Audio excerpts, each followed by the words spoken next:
ng bayan, maasahan anumang panahon. Magandang araw po sa ating lahat. Ngayon ay araw ng Sabado, November 8, 2025 at narito lang pinakahuling update sa magiging lagay ng ating panahon. Patuloy na lumalakas ang bagyong Uwan habang patuloy ding kumikilos ng pakanluran, hilagang kanluran sa karagatan sa silangan ng Eastern Visayas. Huli itong namataan sa layong 985 kilometers, silangan ng Eastern Visayas. Taglay na nito ngayon ang malakas na hangin na umaabot sa 130 kilometers per hour malapit sa gitna. Sana itong typhoon category na may pagbugsong umaabot sa 160 kilometers per hour. Kumikilos ito ngayon ng pakanluran, hilagang kanluran sa bilis na 25 kilometers per hour. Kung mapapansin natin, napakalawak ng kaulapan o sirkulasyon ng bagyong ito. Meron itong kaulapan na maabot sa 780 kilometers mula sa gitna. Dahil dito nakataas na ang tropical cyclone wind signal number 2 sa eastern at central portions ng northern Samar, ang northeastern portion ng Samar province at ang northeastern portion ng eastern Samar. Signal number 2 din sa may Catanduanes at ngayon nakataas na ang signal number 1 sa buong mainland Luzon at ang northern portions ng Western Visayas, Negros Island region at Central Visayas.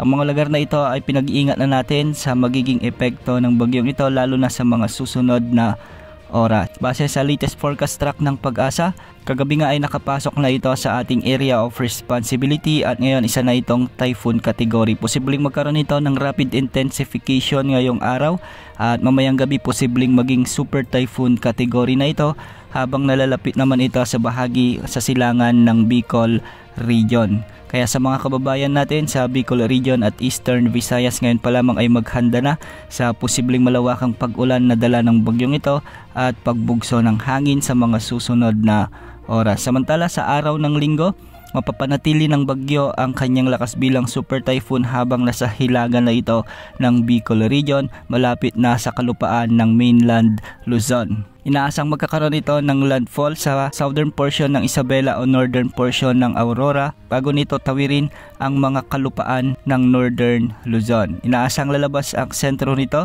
sa landmass ng La Union o southern portion ng Ilocos Sur bilang isang typhoon category at mapapanatili nito ang kanyang lakas bago ito kumilos ng pahilaga-hilagang kanluran bago makalabas sa ating area of responsibility sa araw naman ng Miyerkules. Kung mapapansin natin, dahil sa lawak ng bagyong ito, halos buong Luzon at Visayas ay itataas ang wind signal sa mga susunod na oras dahil sa posibleng maging epekto nito lalo na sa mga lugar na direktang tatamaan ng bagyong ito. Ngayong araw mararamdaman na ang masungit na panahon sa Catanduanes, Northern Samar at Eastern Samar dulot ng Typhoon Uwan at may mga pag-ulan na rin at pagbugso ng hangin sa Central Visayas, ang nalalabing bahagi ng Bicol region, nalalabing bahagi ng Eastern Visayas, Isabela, Aurora, Quezon Province, Dinagat Islands at Surigao del Norte, dulot na ito ng bagyong Uwan. Sa Batanes, asahan naman ang maulap na kalangitan na may mga pag-ulan dulot ng amihan at sa nalalabing bahagi ng bansa kasama ng Metro Manila, asahan naman ang bagyong maulap hanggang sa maulap na kalangitan at may mga thunderstorms dulot na ito ng trough ng bagyong Uwan. Maghanda po sa paparating na bagyo lalo na sa mga kababayan natin sa Northern at Central